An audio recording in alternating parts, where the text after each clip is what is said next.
Have I outgrown anime? There was a time when everything felt new and fresh and exciting. Discovering a new show was as easy as opening up your piracy website and clicking the first thing that showed up. And every series was easy to binge. I couldn't wait to watch the next episode every single new show I watched. There's always a new story, new episode, new world to explore. But as the years passed, the excitement started to fade for me. Just kind of felt like the stories started to blend together, tropes became more predictable, and things just started to feel stale for a while. And I think this happens to everyone eventually. Like, it happened to me faster than most people, I think, because it only took me maybe like 2 years to already start feeling fatigued and not feel as happy watching these things anymore. So I started dropping a lot of shows like Demon Slayer, Mob Psycho, Hell's Paradise. I still haven't caught up to all of those to this day, because I simply just wasn't enjoying them anymore. And I didn't know why. Maybe it was possibly that I had started to outgrow this demographic. It had been about a year of watching no other anime other than One Piece because, One Piece carries it. It airs every single week. Until randomly one day, I decided to watch Bungo Stray Dogs. See, a long time ago, when I first started watching anime, I watched the first season of Bungo Stray Dogs. And honestly, I thought nothing of it. Thought it was a mess show and I just didn't care to carry on with it at all. I don't know why, but I randomly decided to watch season 2 recently with absolutely no expectations and maybe kind of fell in love with it. I finally found a new show that I loved. So what is it about Bungo Stray Dogs season 2 that just hooked me where no other anime could? And was it enough to start making me want to watch anime again like I used to? This is how... If you could do me a quick favor, just go down and hit the subscribe button and maybe follow me on Instagram. The exact moment that got me to say, okay, I'm fully in, was when the guild shows up in, I think, episode 4 and just stomps the detective agency and the port mafia. And yes, I know this is a commonly used trope. This isn't anything new, but I don't know. It just hit for me. What do you want from me? But I quickly found out that this show isn't about these supernatural and flashy battles that I'm used to in, the shonen shows. Of course it has that, but because Bungo Stray Dogs is a seinen, which means it's targeted towards younger adults, I think it takes the themes a lot more seriously. See, Bungo is about redemption, about facing your past and trying to make sense of all of it. It focuses on characters who are broken and struggling to find their identity and place in this world. And I think this is something that's more relevant than ever, where with the sheer amount of career opportunities there are right now, it's paralyzing to think of what your purpose is in this world. Take Dazai's story, for example. We've always known him since season 1 as this laid back, almost comedic character. But there's always been some kind of dark and sinister mystery behind him. Well, the first arc of season 2, this mini 4-episode flashback, shows us what Dazai's past held and how it affected him. See, Dazai is currently in the detective agency, but he used to be part of the port mafia. Dazai is a man who is constantly being haunted by his decisions, and he's always searching for a reason to keep going. And I think his story is so important and powerful because he doesn't have all the answers. He's still looking for his why and his purpose in this world. Dazai, being involved with the port mafia, was involved in a lot of violence, a lot of manipulation, a lot of dark things that he's not very proud of. And the thing is, he used to be Mori's right-hand man. He was the right-hand man to the leader at the top. But Dazai was never like that. He wasn't necessarily evil, and he wasn't even necessarily good.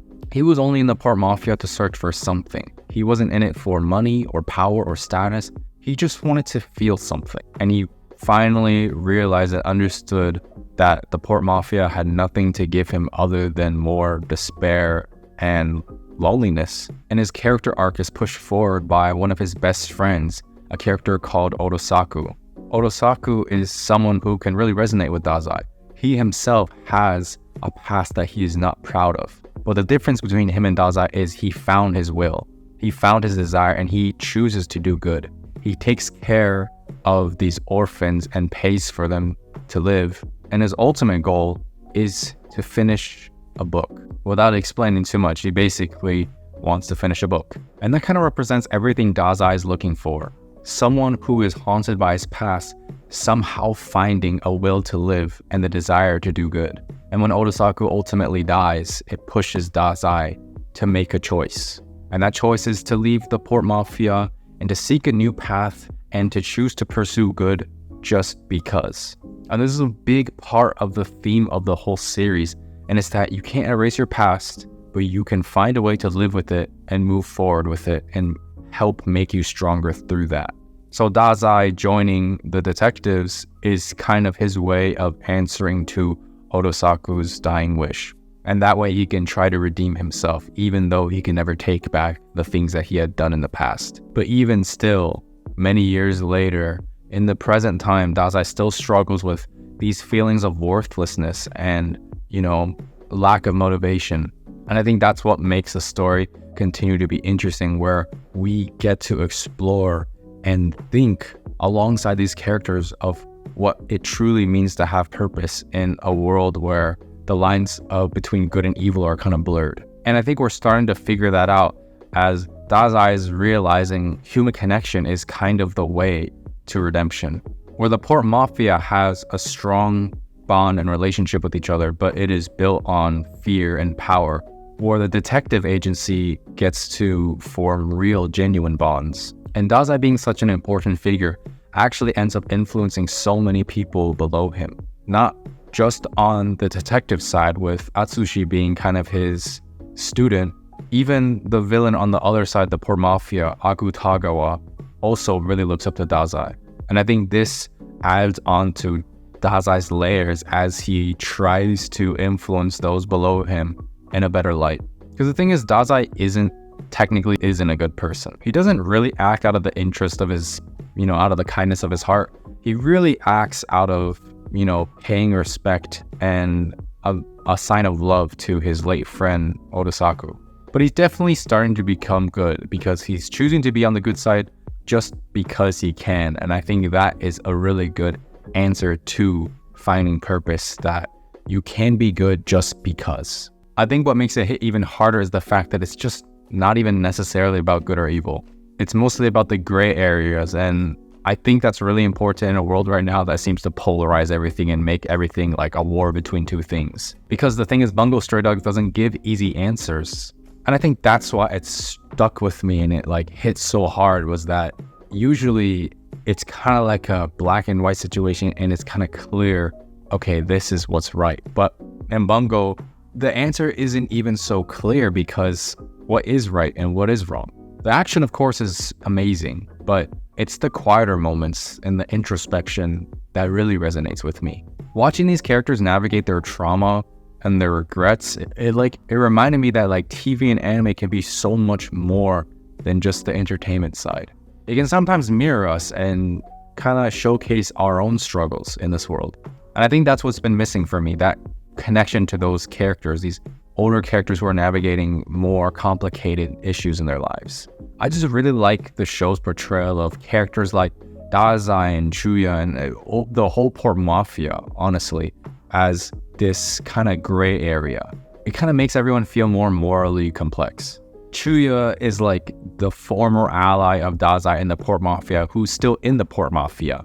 And while they're technically enemies, when they get together in season 2 and they fight together, you really get to see that complex relationship that they have, that they still share a bond with each other. I just really liked how the show focuses more attention on building the character and strengthening them through their own development as a person rather than through their abilities. For example, the main character Atsushi, who develops more in the sense that he figures out his identity more throughout the series, and he is able to overcome a little bit of the trauma that he had from his childhood growing up in an orphanage who, I don't know if I can say this on YouTube, hurt him really bad. To make things PG, basically the head of the orphanage would do really bad things to him, and he even said that this is nothing compared to what his birth parents did to him. And he got kicked out afterward. It really just shows how much Atsushi's self-worth is, how little of it he has, and how he has to confront this throughout season 2. He puts everything on the line for others because that way he believes that he has some worth in this world, that he's someone worth having around. And almost everyone has like this twisted sense of morality, where one of the main villains, Morai from the Port Mafia, seems to be this ruthless leader, but he seems to genuinely care about his organization, and he even defends the city because he does need to defend his business, which runs in their city. And the main villain of the arc, Fitzgerald, was someone who was portrayed to have like a lot of money, very wealthy person, and these people seem to always be portrayed as, greedy scumbags, where he might have been, but he also gave up all his money just to have a chance to save his daughter and his wife, showing that he cared more about his family than money, and acknowledged the fact that no amount of money could be worth more than his family. It just grounds the character and makes them feel less like, cartoon villains and more like real people. See, everything is tied to each character and their crux, their weakness, where Dazai's ability is to negate other people's powers and like erase them the same way he wants to erase his past. Atsushi's power is to become a tiger, and that's because he sees himself as a monster, and that is kind of his identity crisis that he has to combat. Season 2 gave me a look into the lives of realistic feeling characters who all have something that they genuinely have to deal with within. And it's something that really challenged me to think of how complex morality is in reality. So to answer the question, did Bungo reignite my desire to watch anime again? Well, kind of. I'm still not gonna watch Demon Slayer. Okay, but on a real note, in general, I'm still always gonna love film more.